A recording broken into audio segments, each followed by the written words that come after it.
Ginagda ni Prosecutor Representative Terry Ridon si Vice President Sara Duterte nga personal nga magtambong sa impeachment trial agod siya mismong makakita sa mga ebidensya nga ginapresentar sang prosekusyon.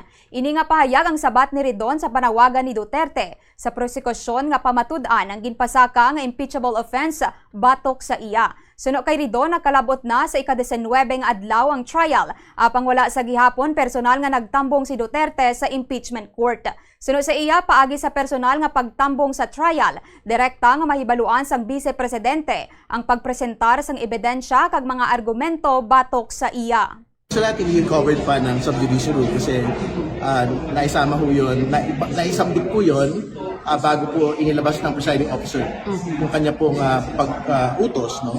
But again, ang sagot naman po natin doon, syempre kung nagpakita sana ang ating pong pangalawang Pangulo mula noong umpisa, makikita po niya yung latag ng ebidensya ng pong prosecution.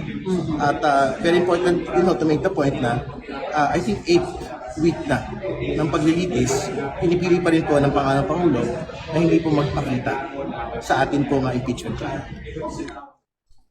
Ginpasiguro naman ni Ridon nga respetuhon sang prosecution panel ang ruling sang presiding officer nga si Senator Francis Escudero kaangod sa sub-judice rule base sa Rule 18.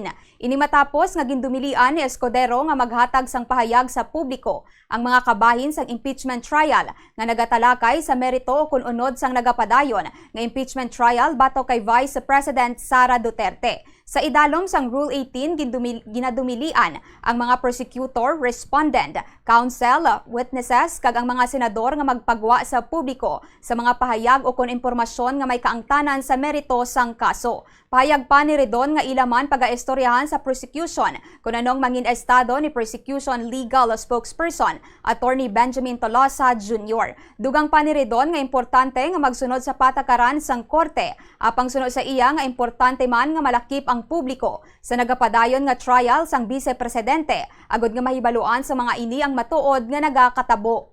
Usapan namin kung ano yung mga pwede pa hong adjustments doon sa bagong ruling po na meron po tayo. Pero syempre, sa dulo-tulo, mahalaga tumalima, pero mahalaga rin po na talaga kasama yung pong publiko dito po sa pang-araw-araw po na pagtakbo ng impeachment trial.